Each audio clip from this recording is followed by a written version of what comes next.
مساء الخير. النهاردة هنعمل مع بعض أكلة. لما بنروح أي مول دايما الناس على المطعم ده بالذات بيبقوا زحمة قوي، وكله عايز يجرب الأكلة دي. اللي جربوها بيحبوها، واللي عمرهم ما جربوها وعندهم فضول يحبوها. بس مش عايزة أقول لكم الأسعار بقت خرافية يعني. الطبق ب150 جنيه، وبجد فيه كام قطعة فراخ أو لحمة معدودين. طبعا ده الأكل الصيني أو الأكل الآسيوي. وهنعمله بطريقة صحية، وهنعمله كمان بطريقة اللي حبه سويت اند ساور قوي هيعمل ايه، واللي مش عايزه سويت قوي علشان بيموع نفسه برضه هقول لكم هنعمل ايه. حلو جدا، عملته بطريقة صحية، ما قليناش ولا عملنا اي حاجة. واللي مش بيحب برضه نكهة الصوص شديدة هتعجبه. بس لو اول مرة تشوفوني، انا اسمي مادونا. ما تنسوش تشتركوا في القناة ولايك وشير لو عجبكم الفيديو. ويلا بسرعة بقى على الطريقة. ومعانا نص كيلو بانيه. احنا هنعمل بنص كيلو بانيه 4 اطباق محترمين، انتم متخيلين؟ البانيه طبعا اوقات بيبقى فيه عظمه كده صغيره، بطلعها كده زي ما انتم شايفين، بشيلها بالسكينه. واقطع الصدور معايا كده مكعبات، تكون صغيره، انا بحبها صغيره. تمام، زي ما اللي بتبقى في الطبق بتاع السويت اند ساور في المطاعم او في المولات يعني. تمام، هنقطعها كده مكعبات عشان تستوي بسرعة وتبقى حلوة وتبقى شاربة من طعم التتبيلة بتاعتها.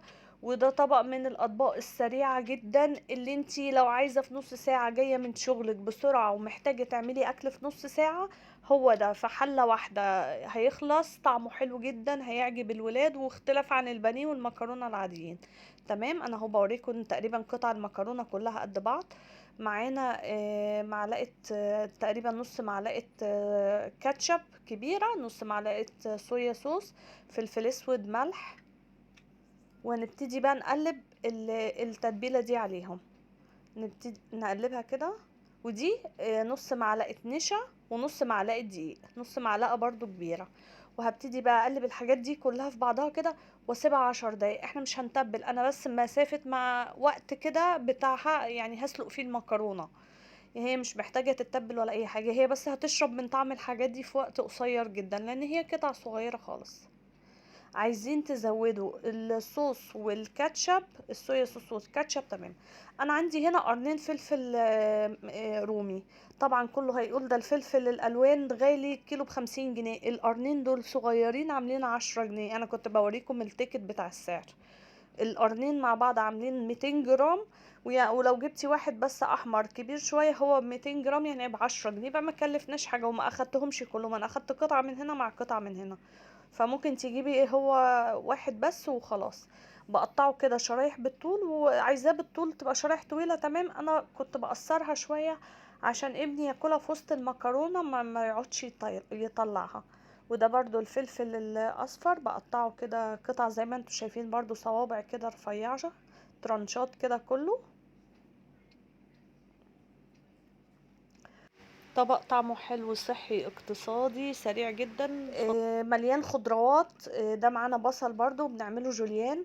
مليان خضروات، عاملينه بطريقة صحية، حلو جدا. وفي نفس الوقت هو ايه، زي المكرونة والبانيه بس على احلى بقى كتير، وانجاز في الوقت، وتوفير بقى، لا زيت علينا ولا مكونات غالية ولا اي حاجة يا جماعة.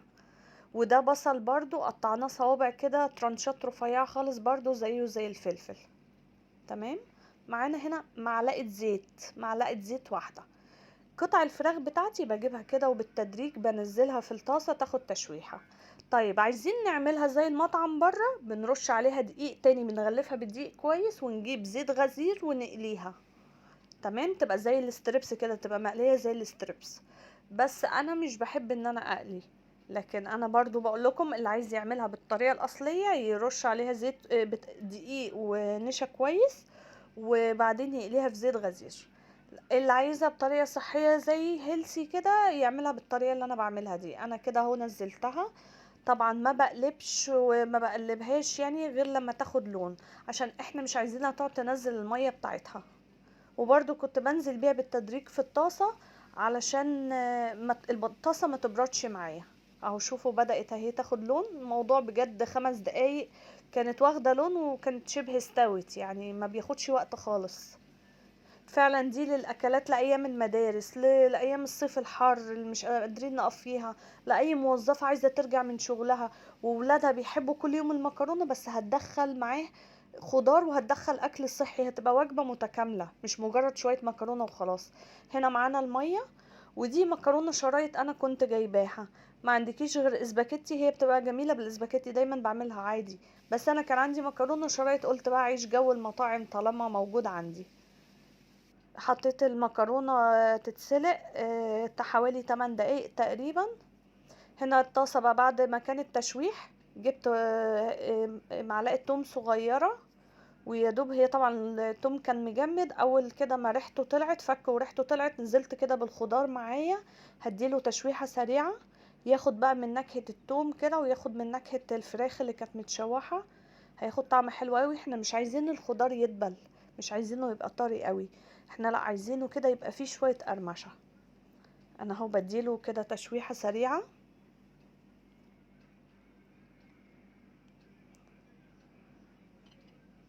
وهنا هنزل بقى بالفراخ. تمام، ابتدي برضو اقلبها كويس كده مع الخضار عشان كلهم ياخدوا من طعم بعض. الطاسة طبعا كانت هتبقى صغيرة عشان لسه هزود الصوص وهزود المكرونة، فالطاسة كانت صغيرة فجبت حلة كبيرة.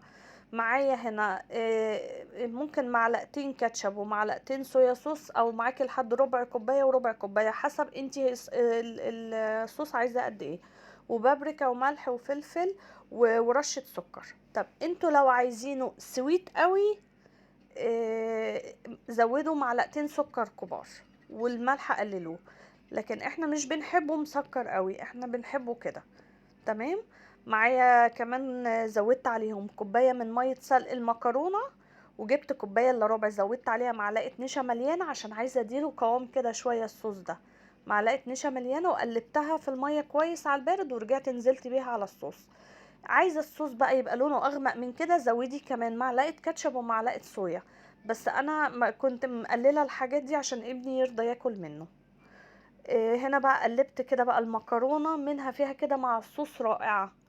عايزين تطلعوا الفراخ بالخضار على الاول على جنب وتقلبوا المكرونة في الصوص لوحدها، مفيش مشكلة اللي انتوا عايزينه. هنا اهو انا جبت الفراخ كده على جنب وقدمت المكرونة، او ان انتوا تبقوا مقلبينها مع بعض زي ما تحبوا، هيعجبكم جدا وسريع وسهل، وفعلا هتعملوه كتير يعني ولادكم هيطلبوه منكم. بتمنى تكون الوصفة عجبتكم وما تكونش تقيلة على قلبكم، وما تنسوش بقى اللايك والشير.